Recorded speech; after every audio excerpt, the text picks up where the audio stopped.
So we're going to talk about dwarf and micro-dwarf tomatoes. Is anybody growing micro-dwarf tomatoes? Anybody else? Does everybody know what one is? Does anybody know what one is? How about dwarf tomatoes? Okay, well, we'll talk a bit about that, but before we get started,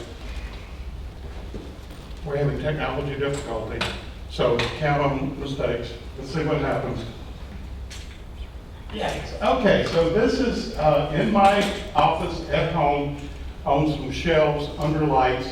Those tomatoes in the back are in 4-inch pots. 4-inch pots, like that big, and you see how well they're doing. That particular tomato is called a baby, and I've got an enlargement of it here. It's not that big. It's about 1 inch across. It's shaped like a Valentine's heart. It's beautiful. It's about the tastiest tomato I've ever grown. And you can grow these things indoors on your kitchen counter if you want to, or like me, you can grow them in masses on a shelf under some grow lights, which we'll talk about in a few minutes. You can go from seed to having tomatoes in maybe 6 weeks. And if you schedule it properly, you can have trays in succession so that you can have tomatoes all the time, year round. Would anybody like to grow this tomato? Anybody? I need a volunteer. You're going to volunteer, okay. Can you give everybody one of these? Okay. There are 5 baby tomato seeds in there. And baby is the tomato name, not a descriptor. So let me get on to this.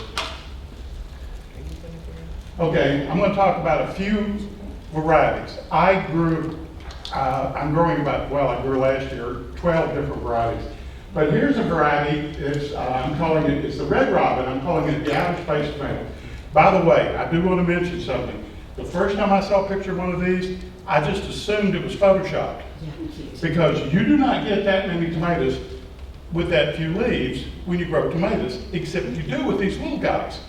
That's actually, I've seen them with more than that. We'll go into that in a few minutes. So the red robin is grown on the space station.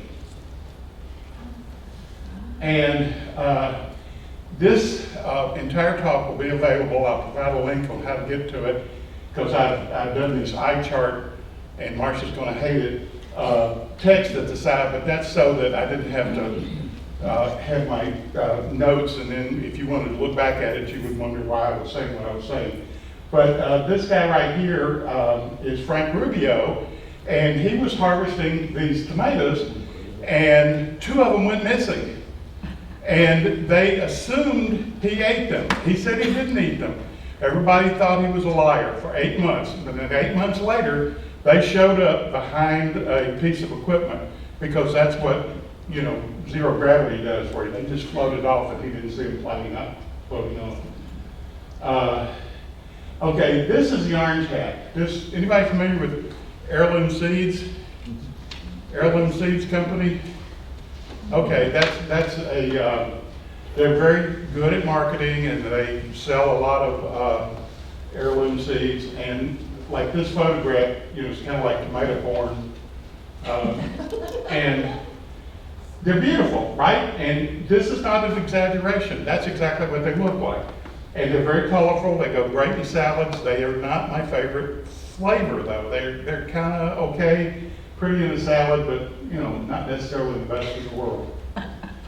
And this is the baby that there's a picture I've showed you before. By the way, speaking of tomato corn, this is my Amy Goldman book, and here we go. For some reason, that's my favorite tomato picture. Oh. I should have that. I grew these, and they're like 6 inches across. Very tasty, all that. So if you want to look at this later, Amy Goldman's book, this is the book, and this is the guy, Craig LeHoulier, Epic Tomatoes. Craig introduced the Cherokee Purple.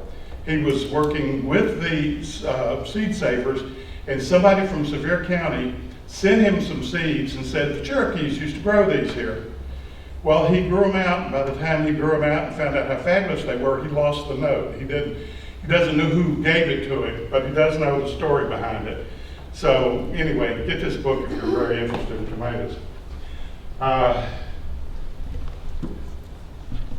Now, I wanted to do a demo here using the internet, but unfortunately, I couldn't get up to the internet. Does anybody here not know how to use a QR code? I didn't know last year. Everybody know how to use one? I don't have a lot of luck with them, but yes, I do know. Yeah, you just turn on your camera on your phone, point it at this thing, and it should give you suddenly a little message that asks you, and you can click on it, and it will take you directly to this information. Or you can go to that bit.ly 451FWNU, you can just type that in, and it will take you to a Google document that is my 53-page so far repository of all things micro-dwarf and dwarf tomatoes. And it's organized, again, imagine I'm showing this to you. In a Google Doc, you go down through it a little bit, and you will see a table of contents. And the contents are blue, underlined, like regular internet hyperlinks. You can click on, like if it's the baby, you can click on the baby, it will go to that section of the document, and then when you get through at the bottom, there's a connection that says content, you click on it, it'll take you back up. So this isn't exactly a website, but it's free, and you get to look over my shoulder because it's not very well organized, and I've been just throwing things into it, and it's getting massive, but if you get into these, this is a good starting resource. Okay, yeah, there we go. And that's the first picture on it. This guy right here, unfortunately I didn't get a picture when it was all red. This is a tiny Tim. It grows about 12 to 18 inches. It's one of the earliest ones. It was born about the same time I was. It was born in New Hampshire. I was born in Tennessee. Anyway, there was a class up there of horticultural students that decided they were going to breed a tomato that they could sell at Christmas that would look like a little Christmas tree. And when those tomatoes are all red, it looks like a little Christmas tree. And I don't understand why they still don't do that. They don't. Somebody said that you can get, every once in a while you get something like this at Trader Joe's, but I've never seen it. They gave me some seeds that I've now designated as Liz's Trader Joe tomato, because I don't know what the variety is. All right, now, very quickly, the Dwarf Tomato Project, several years ago, this gentleman and a lady in Australia were communicating with each other on the Tomatoville forum. It used to be a really great forum for tomatoes. It's kind of locked up now. It's not functioning anymore. But they and about 100 other people decided that they were going to breed a dwarf tomato that would get no more than 3 to 5 feet tall and would have every single variety or type of tomato that you would want on a dwarf plant. And so they do. They have all kinds of things. Like this is a picture of, I don't have it up there. I'll go ahead and pass this around. This is an ox heart, and it's wonderful. And the plant growing in our backyard, as you can see, is only about, I don't know, 4 or 5 feet tall. They're perfect for grow bags or 5-gallon containers with a big box store trellis thing on it. Okay, so anyway, they communicated back and forth to each other, and they decided that since if you want to breed tomatoes, it takes 8 generations to get an open pollinated, basically an heirloom tomato. So 8 generations. You start off with the first, then you grow 8 more generations, and each generation you select out which tomato you are trying to get. And by the 8th generation, it's stable, and you can start off with whatever and eventually end up with like an ox heart or a beefsteak or a slicer or really any of the more common kinds of tomatoes. And there was, like I said, over 100 people joined in the project, and they took advantage of a very interesting thing. When we have our winters, Australia has their summers.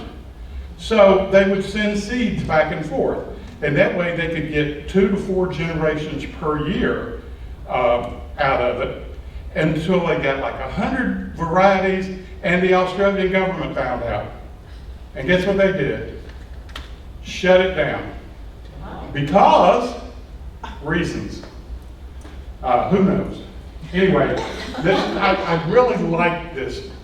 Volunteers, people volunteering their time, participating in what I'm calling citizen science, and I just love it. I wish somebody would do, and we may eventually do, a similar project for micro-dwarf tomatoes, because I think there's things that could be done with them. Okay, this is last year my garden. On May the 7th, there's about 30 different, those are 6-inch pots, micro-dwarf tomatoes, 12 different varieties, and here they are on June the 11th. It's about 4 or 5 weeks later, okay? Bing, bing. And I have a question. Are those still in the pots, or did you? wait, what? Oh, The previous picture, did you leave them in the pots, or did you plant them in the soil? those are pots. Those are 6-inch pots. And they stayed in the pot. They stayed in the pots, and they stay in the pots. They don't need bigger than a 6-inch pot. Okay. Okay. By the way, like I said, I'm hearing impaired, so I'm going to have trouble. I have no sense of direction. Okay. So these are now the dwarf ones at the same time. I planted them in 7-gallon fiber grow bags. And again, about 6 weeks later, you know, with the little trellises in there, you see how big they are. They're flowering. They were wonderfully productive. We had some serious problems last year in that we had biblical droughts and floods that actually kind of messed up my tomatoes by the middle of the summer. But by then I've gotten so many that I'm, you know, like you get, I'm giving away seeds and stuff. Now, last year, did anybody see this? You know what this is? Nobody saw this. Did you ever go to the UT garden, to the kitchen gardens? Yeah. Yeah, one person there. Okay, so the UT Gardens is a kitchen garden, by the way. They rebuilt it. It's a wonderful thing. Go see it sometime. Seriously, it's really great. Don't go during the regular school day. Maybe go on the weekend or if you have trouble with parking. So what this is a display of 12 of the dwarf tomatoes and 12 of the micro-dwarf tomatoes, all labeled with stuff like this, you know, labels. I found it, just in case you're interested, I printed these at Office Depot, okay, laminated them myself, and they were in the sun all summer, okay? All summer. They didn't fade or crinkle or anything. So if you ever want to do a project where you're displaying your tomatoes or trying to give people information, that's a good way to do it. Okay. And these are close-ups. It's the Stony Brook heart, which was I passed around, or maybe was moving. Or there it is, with the heart-shaped tomato in the back. The Florida Petite is another one. It gets less than a foot tall, and it's got about the largest tomatoes I've seen on micro-dwarfs. They're about 1.5 inches in diameter, and you can use them as small slicers. You know, they're not big enough to cover a sandwich, but you slice it up, you like in 4 pieces, and you do have a sandwich coat. So that's another one picture. And this is a kind of the side view of this display. All right, so we're supposed to be talking about containers. Here's like a more decorative 6-inch container. I don't know what tomato was in there, but that shows the micro-dwarf tomatoes all have a tree-like structure. They have a central kind of a column, and the branches come out to the side. You know, regular tomatoes kind of want to go everywhere, but the micro-dwarfs, all of them I've got do this, and so you can do something like this. Perhaps you use dowels or chopsticks, or I save sticks from the yard waste to support my micro-dwarf tomatoes. There's another one that I'm not sure what that is. That's probably just it looks like a regular plum type tomato being grown on a balcony. I thought this was cute. They're growing small tomatoes in tomato cans. You know, I guess they're the number 10 sauce cans. And then now this is what I'm talking about, you know, The cherry tomatoes on the back porch, I think that is a 5-gallon bucket. I'm not sure, but we'll see. So, grow bags and clay pots. That's what I was using. There are issues. The grow bags are great in that they automatically prune the roots. The roots don't come to the edge and circle around. There's air there, so they grow better, but they also dry out quicker. If you're going to have these, they're great, but you need to tend your garden. You probably want to, if you had it in the ground, you probably need water once a week. And those things, maybe 2 or 3 times a week if it's like August and hadn't rained in 2 weeks. The little clay pots are so cute, and they're just kind of not really that good. You gotta water those almost every day. But again, it's the hobby. If you put it in the ground, it's just fine. You don't have to water it. Okay, so this is what I do. Now, we're supposed to be master gardeners and only give evidence-based information, right? But this is completely idiosyncratic. I fill the bottom 1/3 with yard waste and sticks, kind of hugelkultur, but in a container. Then I put in about 1 inch or 2 of clay dirt. Now, I know we're supposed to say soil, but I dig beneath the soil, and I could just get the clay crap, and I put it in there. And the reason I put that in there, and this is my idiosyncratic stuff, I think there are microelements and possibly other things that we don't know about that are useful for the tomatoes. I do know that they compared hydroponically grown tomatoes with soil-grown tomatoes, and they look exactly the same, but the soil tomatoes have greater density of some important phytonutrients and antioxidants and things like that. Haven't gotten too deep into it. They look the same, they taste the same, but I think this is the magic part. Okay, so above that, I put in potting soil, and sometimes it's just recycled, composted regular soil I just dug out of the top 2 inches of my garden, or it's a bag of Miracle-Gro or something like that. That is not critical. Now, in the indoors, I just pretty much use potting soil on the indoors ones, because there really is no 4-inch pot. Okay, I put those 4-inch pots that you saw, they're in 10 by 20 nursery trays, and I water them from the bottom. Okay, I probably water them 2 or 3 times a week, and then about every 2 weeks I mix up a half-strength Miracle-Gro formula that's low in nitrogen. It'll have a tomato on the cover. Matter of fact, I'm going to show it in a few minutes. I don't know why I'm talking about it now. But you can't over-fertilize those things, which puts salt in the soil and makes them very unhappy. Okay, trellises. Those wire cages at the store, none of them are properly sized for regular tomatoes. You put even the big one, and your regular tomato is going to be over the top, like within a month. And so you have to prune it back, unless you're growing things like the San Marzano or other determinate tomatoes that will only grow about 5 feet, and then they'll produce a flush of tomatoes, and then they'll all die and rot all at the same time. So here's a trellis just made from some sticks in my garden, and I tied them together with twine at the bottom because I thought it was cute, and it holds up the tomatoes.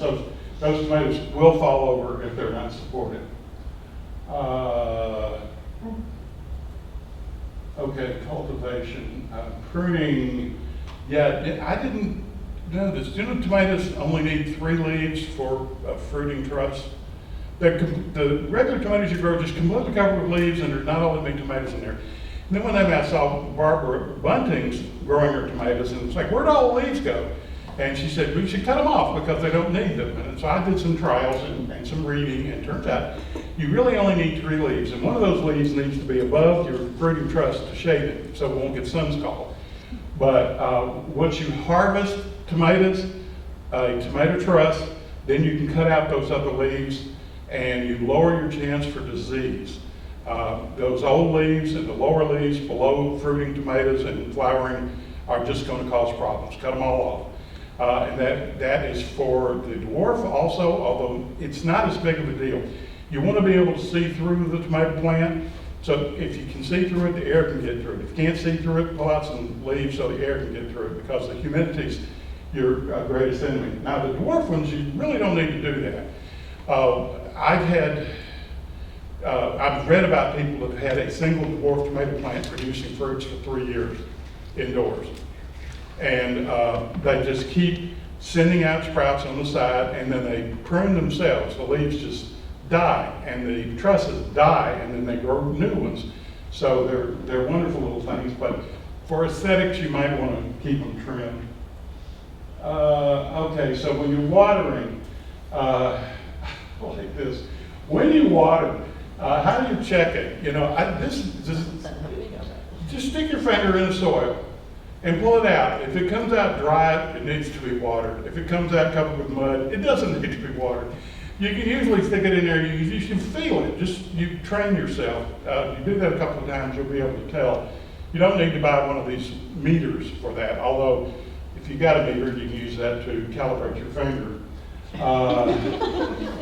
Anyway, so like I said, outdoors, you're gonna need about 1 inch a week, 2 inches when it's really dry, and indoors, if you're probably taking care of your plants indoors, you're probably gonna visit them twice a day. Just say hello, because they're cute and they're a nice thing. And then they will tell you, I am dying, I need water, or I've got this problem or that problem. It's called scouting, but I call it being a friend to your tomato. Fertilizers, here you go. So outdoors, I use tomato tone. Tomato tone can be expensive. It doesn't have to be. I've gotten 18-pound bags of tomato tone for like $18. You get it from Amazon, it's gonna cost you $50. I don't know, I just say shop around. They have this in the big box stores in 8-pound bags, and they're way overpriced. But it's a good thing. You sprinkle it around the plant maybe once a month. It doesn't take a lot of it. Indoors, there's the plant food with the tomato on it. Thank goodness Andy Maringer is not here. He would be biting his tongue right now, because he hates Miracle-Gro, and I kind of hate Miracle-Gro also, but they lie on the package. Whatever it says, I think it's like you take this little teaspoon dipper into a gallon of water and you shake it up and use it every 2 weeks. No, you dilute that, you use about 1/4 of that little spoon in there into the water, and you use it about every 2 weeks. They're recommending way too much to the public. Which I wonder, maybe it makes them sell more. Maybe that's what they're doing. Huh. Okay, pot size and fertilizer. This is cute. This is the Weirokawai dwarf tomato. Anybody want to try to pronounce that for me? No, that's an Australian something or another. One of these I just love. It's called the kookaburra cackle. The name, in Australia, the word goes like that. They named the tomato after that noise. Anyway, so this is one, and I noticed I had the 4-inch pot and the 6-inch pot, and look at the difference in you can just look at that. That plant is speaking to you on the left. It's saying, I'm not getting enough fertility, I'm probably not getting enough water, or there's a problem. When you see a tomato like this, cut off all those yellow leaves, and if you can plant it all the way up to here. You can just bury all of that stem, and it will grow new roots out. So that's your general tomato recommendation. So these both should, because these are dwarf plants, they should be transplanted to a 5 to 7 gallon container. And now this is a lot of big box store fertilizer is full of what? I'm not going to say the word. This is 2 bags from the same company that says tomato on the cover, and notice on the left, does everybody know about NPK? Yes. Or anybody? Okay. These 3 numbers here are nitrogen, phosphorus, and potassium. It's called NPK. Tomatoes, you need low N relative to most other plants, because tomatoes they're going to need the potassium for the fruits and the phosphorus for the roots, and they don't need much for the leaves. If you put a lot of nitrogen fertilizer around tomato, it's going to be a beautiful plant. It'll be really bushy and covered with leaves, and you won't have much fruit. So they've got 12%. This number is a percentage by weight. The 12 is 12% nitrogen, and by the way, that's if we consider mass balance. But since Andy's not here, we don't have to consider mass balance. 3 over here is 3%. Now, which is it? You're going to have a lot more nitrogen or a lot less nitrogen? Well, the organic one would be the better choice, but the fact is, they've got to be some kind of marketing geniuses, which is a word I use for idiot, to be doing this. But the caveat emptor always, just about everything the big box stores is going to tell you some kind of lie, trying to sell you something. That's a wrap. Okay, starting seeds. Now I got to be careful here because Sheila teaches a class in seed starting, and she already informed me that I messed up at one point. But I did. I was typing too fast, and I put potting soil instead of seed starting soil. And I use seed starting soil, which is actually the seed starting soil I use, I get at Walmart. It's this really finely powdered, mostly cocoa coir, I think, or peat moss. And it's really good stuff. So anyway, I use for the dwarf tomatoes, I use these 72 cell packs in 10 by 20 trays, and I plant 1 or 2 seeds, per tray. And you see there's some gaps there. There's a couple of places where there's 2 things. If you planted 5 seeds in one of these little containers, and all 5 of them came up. When they get about this big, you can take them out, you can throw them on the table and bust them apart and yell at them and pull them out and sit them in other cells, and they're just fine. Tomatoes, I think you could drive a car over one and it would improve its health. Anyway, these seed leaves right here, you can tell the difference. They're smooth edge. The ragged edge ones on the top, take off these seed leaves, and when you transplant these, plant them all the way up to here, in your first transplant. Again, the stem will grow roots, if you have any. So again, you should be able to get to this, and your handout has some information on it also that is relevant. It's kind of oh my goodness, that's a lot of steps. Planting micro-dwarf tomatoes. So you've got the seeds now. You've got a long list of things to do, and this has been certified by our expert as containing, she's not happy when I point at her. Actually, it hasn't been certified. She read over it, she found my worst mistakes. How about that? Okay, so this will tell you what to do.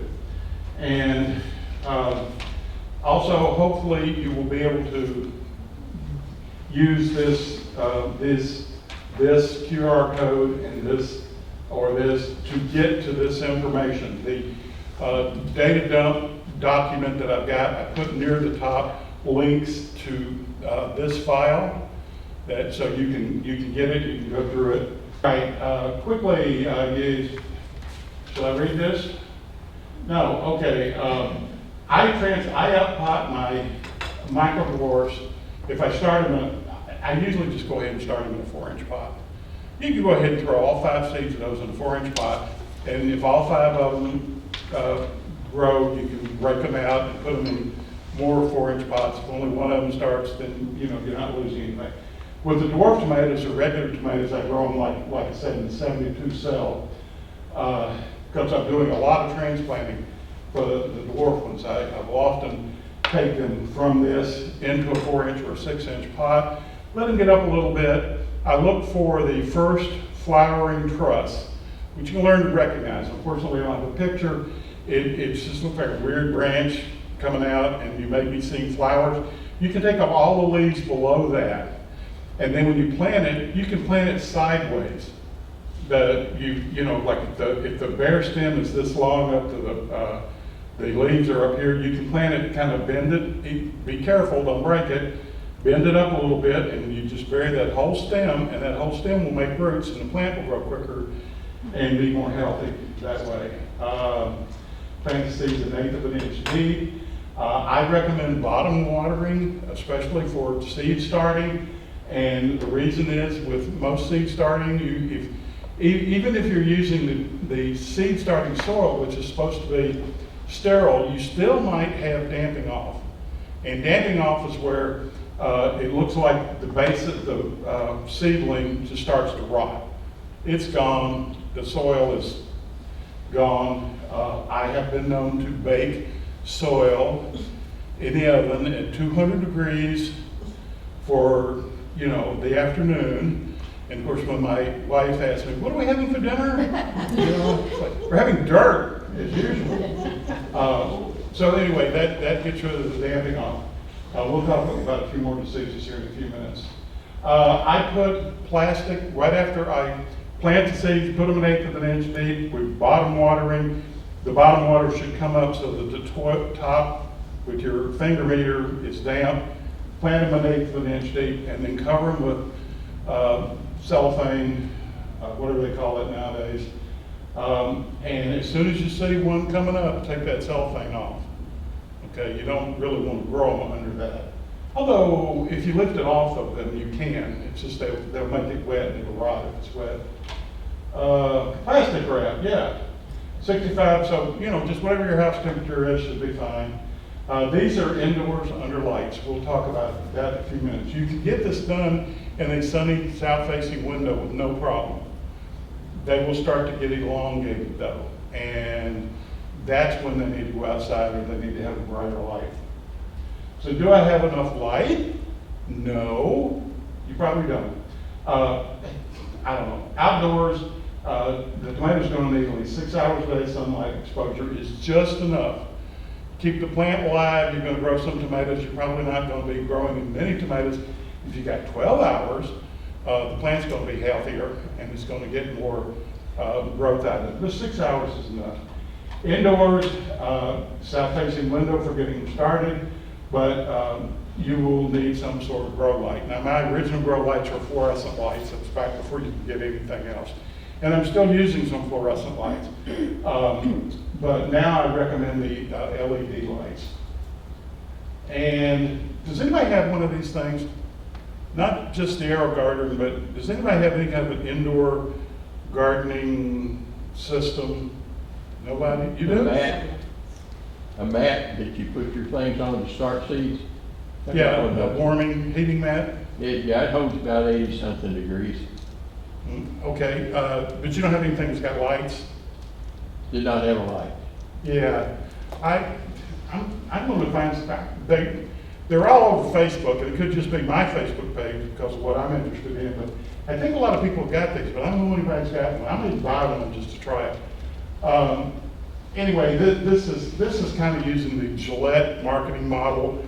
Gillette practically gave away their razor and charged you for blades.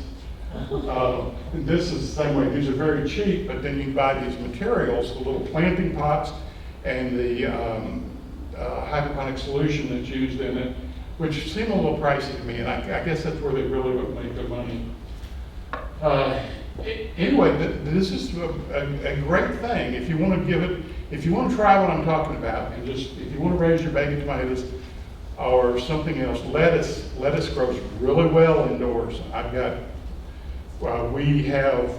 am growing indoors year round all the lettuce we can eat.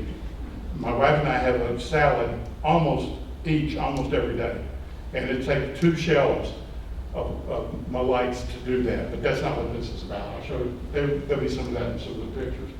So you can grow the tomatoes and all that, and if after you get something like this, it's going to be less than $100. It's probably $80, something like that.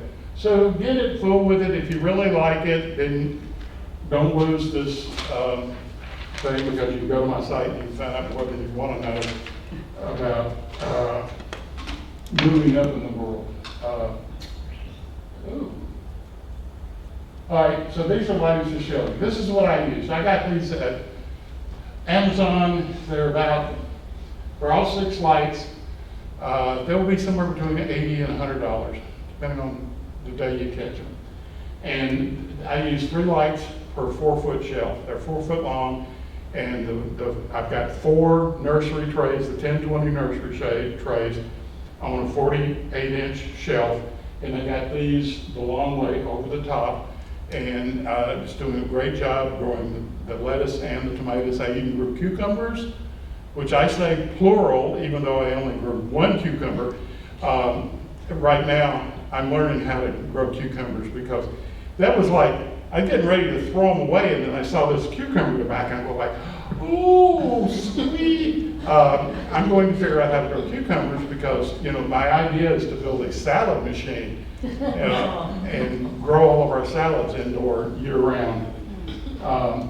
And my cucumber plant, what I got right now, is beautiful. It's completely covered with flowers, and they're all male. So I don't know what's going on with that. Anyway, so these lights, just that technical information was important to me. White light, grow lights are really the best. I got these, they're a little pink. This was still, 10 years ago, if you brought LED lights, they were what was called blurple. They were blue and red. It was an awful color. The plants all looked black under them, you know, and they're just fine for the plants, but you can't see the plant. You can't tell what it's doing, and you can't be friendly with a plant that's poorly lighted. You know, it's just like, oh, you look dark. So it's best to get white light. They grow just as well, and you'll be more likely to scout them with these kind of lights. Okay, oh, there we go. See, that's, I've got 5 shelves going now. And you see there's lettuce up at the top, and there's lettuce to the right, and there's some of my micro-dwarf plants here. And unfortunately, I don't have a lot of tomatoes to show, because when my wife comes in and admires the plants, she also eats the tomatoes. She just eats them all. So I have no idea how many I'm growing. I'm growing a lot, I know that. So that shelving, that's a wire shelving like you can get at Costco, $100. Where in your house do you have that? That is actually in what was supposed to be the dining room, but it's actually my office, which is, it's kind of my mad scientist laboratory, and I'm not showing the rest because it really looks like somebody threw a hand grenade in there.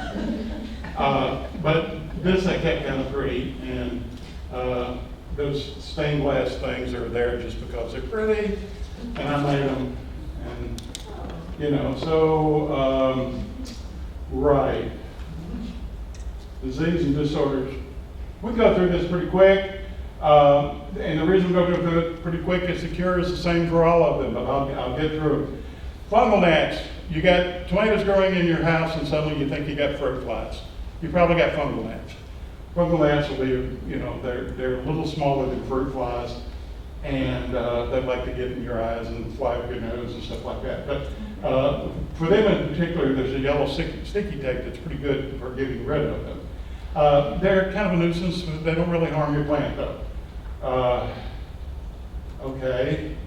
Spider mites.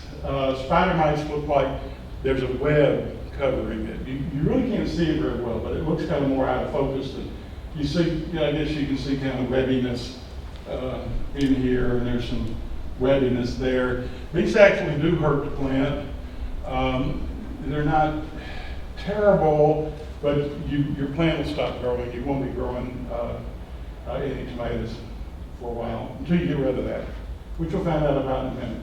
Aphids, yeah, these guys, they get on there, they're hard to see, and if you're growing them indoors especially, you probably won't get ladybugs on them, unless you want ladybugs flying around your house.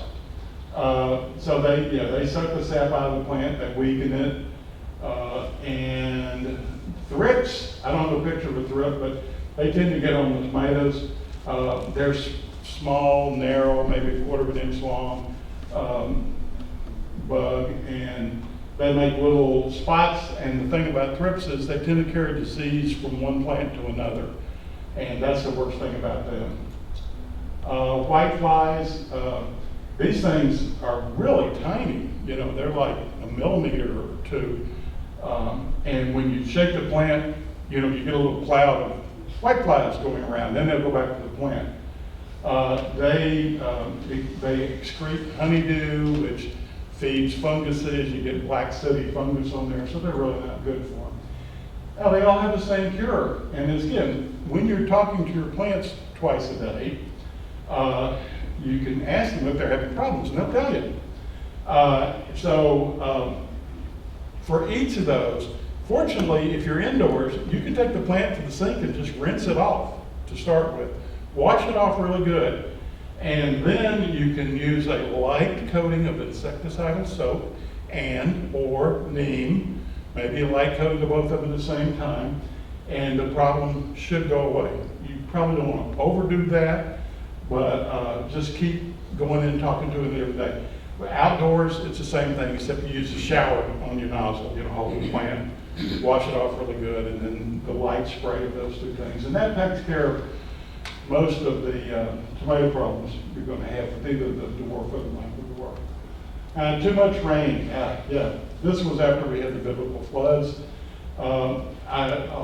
Just like one day the plant was perfectly healthy, and the next day all the lower leaves were covered with probably early blight or septoria leaf spot or whatever. All it means is those leaves died and some fungus took advantage of the fact that they're dead. Then they will produce spores and they will start attacking the other leaves. So you just take off those leaves and dry it out. You know, it's if you have a greenhouse, you know, you won't have this much of a problem in the greenhouse because your leaves won't get as wet. It's a problem with too much wet. You won't get this inside. But anyway, when you see leaves like that, just take them off, and then like on the right, the plant should come back. Okay, now we're getting into here. Do save seeds. Anybody here save tomato seeds? Oh, we got one seed saver, two.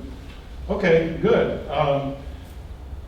I got these little, I guess they're sauce plastic containers like they serve you in the cheaper restaurants. You get them from Amazon, you get like 1,000 for $5 or something. So if anybody needs any, I probably got all you'll ever need.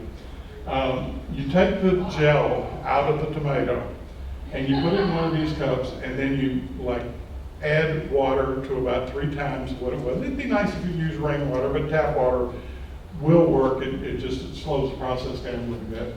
So put the gel in there, put the lid on it, sit in a corner, and wait till it ferments. Ferments is a nice way of saying rots. It will get covered with a layer of mold that looks awful, and when you open it up, it stinks.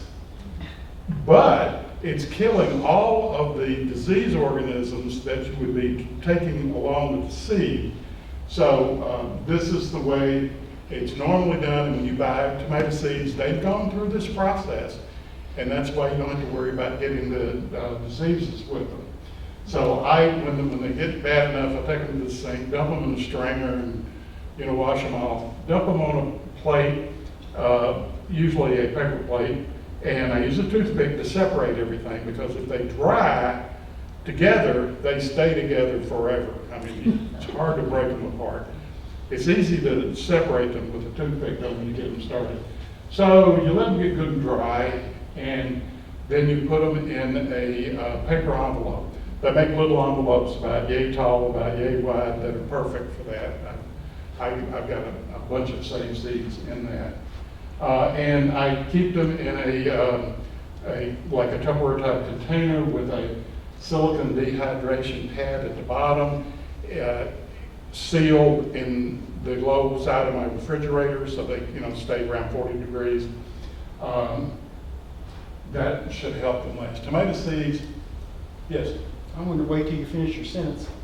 I was just gonna say, anybody ever heard of the Michigan Gardener? He's a YouTuber, and he's got a lot of really interesting videos, and one of them I know for sure he's incorrect, but I'm not gonna go after it because he found a shadow box display from the 1930s with seed packets in it. And there was a tomato seed packet with 80-year-old tomato seeds, and one of them grew.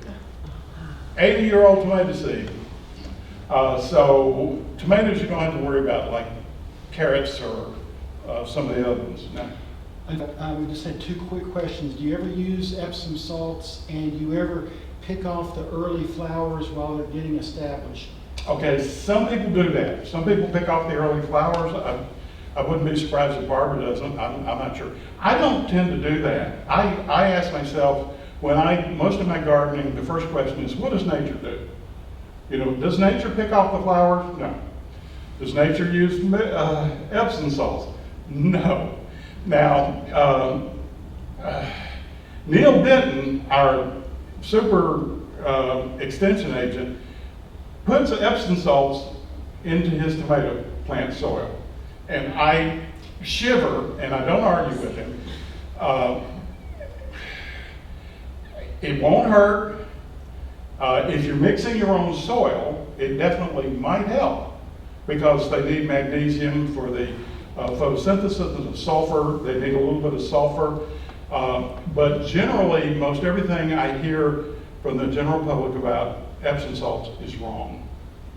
It certainly won't do anything for blossom end rot and the like. So access that, the document, and you get this whole thing, and you can go back through it if you want to extract more information.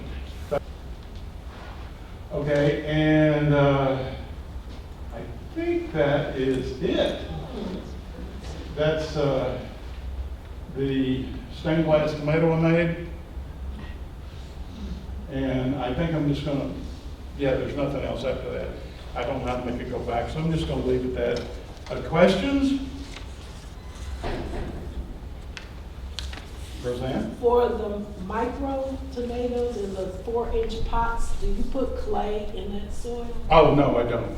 I don't. When I'm growing them indoors, I don't do that. And my assumption is that the cocoa or the peat moss has got enough contamination from the environment that it will have those. You know, it's things like that. They need boron, but they don't need much. They need zinc, but you know, diddly amounts. But that's the problem with the hydroponics, in my opinion. This is not official extension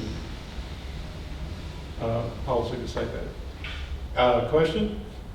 I was just interested to know why you grow so many tomatoes. You seem like you start a lot of tomatoes. Okay, I became an extension master gardener 10 years ago, 2014. And I decided I was going to master a vegetable. And once I had mastered that, I would move on to another one. And I decided to master tomatoes. And 10 years later, I'm still trying to master tomatoes. I'm getting far enough along that I'm starting to move into lettuce.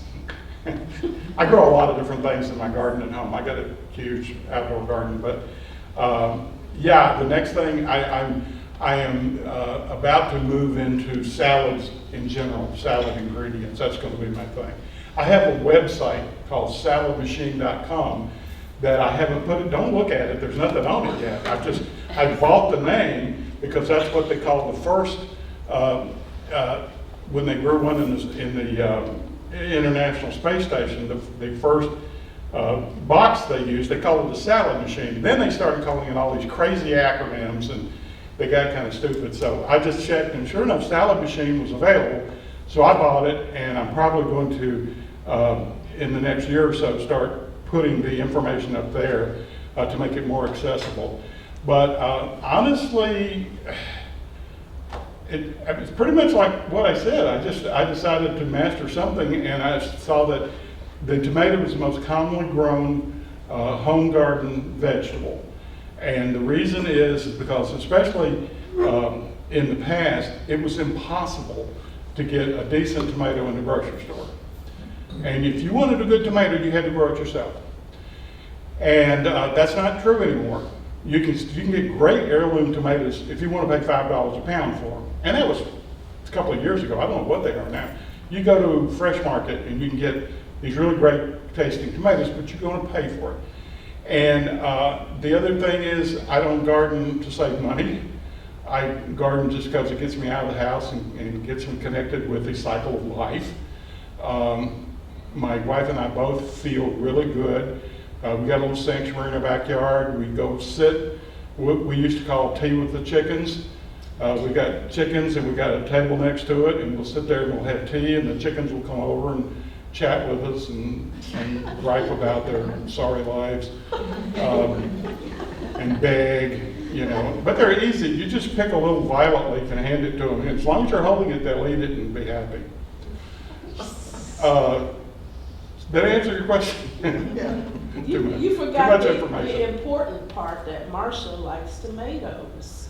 Marshall likes tomatoes. I will admit that I was not such a fan of tomatoes when I got started with them. But it's kind of like, they're kind of like wine, in that every variety has a little different, and you start saying, oh, this has more umami flavor. This one's a bit acid, it's citric. Yeah, you know, so you're going through all of the taste profile of the different ones, and you get to be a real snob about it. I kind of like doing that. You mentioned something that I have never heard when you were talking about the leaf truss or the flower truss. Explain that, please. What is the truss? A truss, that's a term they use in the greenhouse industry. Some people call it a bract. It's the flower. It starts off like a leaf, sort of. You think a leaf is coming out, but then it starts putting out little branches that have flowers on the end of them. And so the tomatoes you see some ridiculous pictures of these trusses they look like a string of beads. They'll have tomato on each side, and they maybe have looks like 100 tomatoes that grow in one truss in a greenhouse. These, the little babies will maybe have 6 tomatoes on a branch. So any branch that has flowers on it, and the flowers turn into tomatoes, that can be called a truss or a bract. But just call it a truss. But, whoops. I got a question. Does refrigerating tomatoes change the taste? Yes. It does. It's absolutely recommended that you do not refrigerate tomatoes. You put them on the counter with the stem side down. You know, break off the stem, put the stem side down, leave the base up. Don't let the sun shine on it. Just put it in a cool spot and eat it within a few days. You put it in the refrigerator and it starts some biochemical reactions that changes the flavor. And every recommendation I've ever seen says don't put them in the tomato, don't put them in the refrigerator. And who's going to wait that long? Anyway, you know. Any more questions? Yes? What is the difference between an LED tube and a grow light tube? LED grow light tube. Okay, there are LED grow lights. Remember what I said about fertilizer in the big box store? The same thing can be said about LED lights. Don't believe a word anybody says. They're lying to you, almost every single one of them. And it's sad because you've got to know. I mean, I'm an electrical engineer, retired, and I know a lot about that stuff, and they try to fool me too, you know, or I'm trying to read them. And we're like, it's kind of hopeless. Look for, like if you go to Amazon, it's a good place to start. Look for a lot of high ratings. Look for a thing called PPFD. And you want a PPFD of at least 250. Okay, that's the photosynthetic photon flux density. That's the amount of light coming out of it. If they have a chart on the side that shows the amount of light and it shows that, you know, at 12 inches down, it's 250 ppfd, they're either lying to you or it's a good one. I have had good luck with Marina. I showed it on BARRINA. They're slightly on the pricey side. They will also show you a spectrum of the light, and you want it to be whitish, and the spectrums, I think, are all made up, but I don't know. I'm not sure I answered your question. Well, yeah, the grow lights, it used to be that, okay, the human eye perceives light differently from the actual energy in the light as a term of frequency. We perceive green light as being twice as bright as the same amount of energy, the same number of photons as blue or red. If we get a bajillion blue and a bajillion green and a bajillion red, we're going to think we're looking at a green source. That's what we see with our eye. The plant is just the opposite. Well, plants don't see it, but they use blue light and red light more efficiently than green light because that's the peaks of the chlorophyll. Okay, the green light comes in and it works because it gets translated, re-radiated into the red and the blue. So you can actually grow a plant under a green light, but so the grow lights are optimized for growing plants. That's the only difference. You can buy a regular, like one of these, that's an LED light and says it's white.